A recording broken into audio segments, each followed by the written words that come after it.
So, morning all. Bit of a different one today. As like everyone else, been a little bit bored. I've been looking through some old footage, trying to edit some old holiday photos, look at some old footage from last year when we were in the Keys.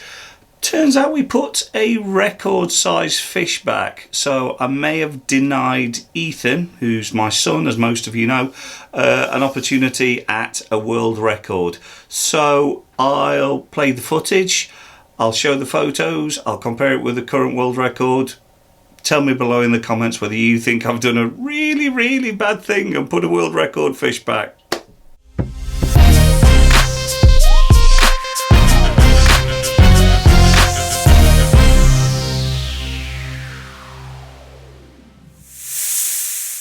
So let me set the scene. We've been out fishing for probably about 3 or 4 hours, been out on the reef, been out in about 100 feet of water. If any of you have fished out in the Keys during the summer, you'll know it's ridiculously hot, loads of boats, loads of pressure, but usually you can catch a few fish. It's one of my favourite places in the world to go and catch fish. But the problem that you've got is the heat, the competition, the pressure on the fish. Some days it's just not happening. And this was one of those days where we'd been out fishing for 3 or 4 hours, not a lot was happening. So rather than being anchored up and trying to get the fish to come to us, we set up a drift across the reef, probably in about 100 feet of water.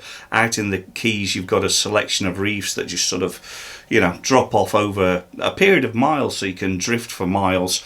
I'd got a heavy rod down with a big live bait on it. Ethan likes to vertical jig, so he's jigging away on the reef. All of a sudden he hits something really big, starts peeling loads and loads of drag.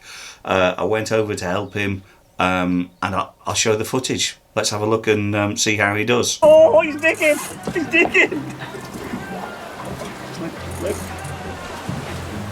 Oh. I've tied to that drag right down as well. I know.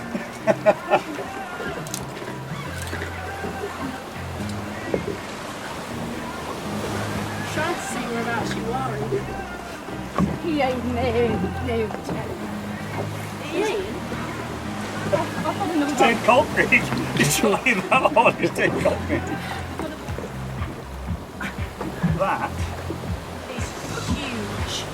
He's an enormous jack.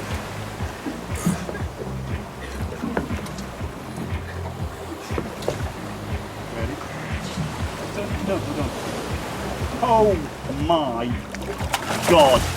What is that? That is an enormous yellow guy. Pliers. Why am I shaking?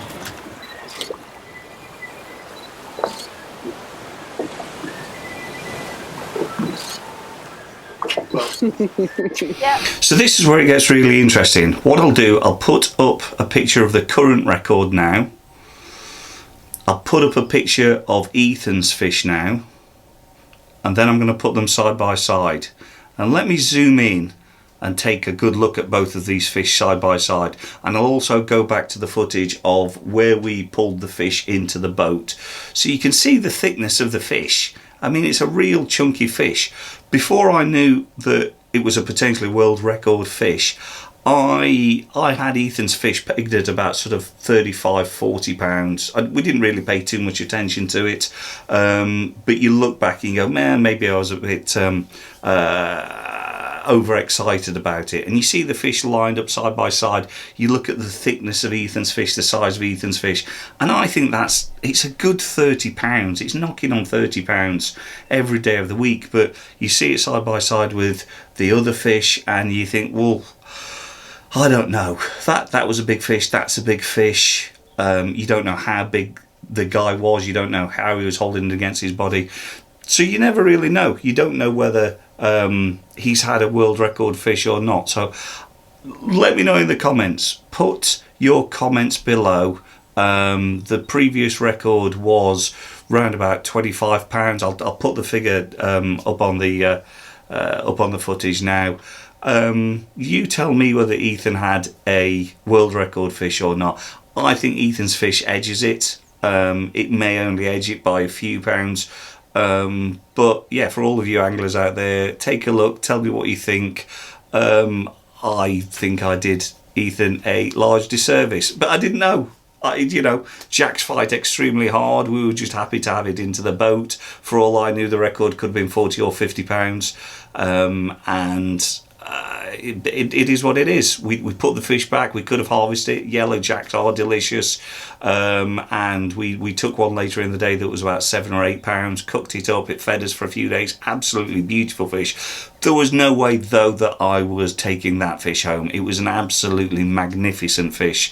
And I think when fish get to a certain size and stature, take a look at them, take a photo of them, put them back. And I think, going back to a more serious point, there is no way I could have claimed the record, because I think I held the rod for a little while, which would, you can't have a nick for a record if somebody else has even touched the rod during the landing process. We would have had to weigh it. We probably would have had to harvest it. And I wasn't prepared to do it. So all things considered, there's no way on the day we would have taken that fish and claimed a world record. One, we didn't know it was of world record size, so I'm making this video really just as a little bit of fun. I think everyone's bored, everybody's locked up, and it was just one for all of my angling buddies, just to sort of take a look at the photo and go, looks smaller, looks bigger, and give everybody who fishes a little bit of something to talk about. So yeah, let me know in the comments. Let me know if you think it would have been a world record. Clearly there's no way I was going to claim it. It's all just meant as a little bit of fun. Hope you're all staying well. Speak to you soon.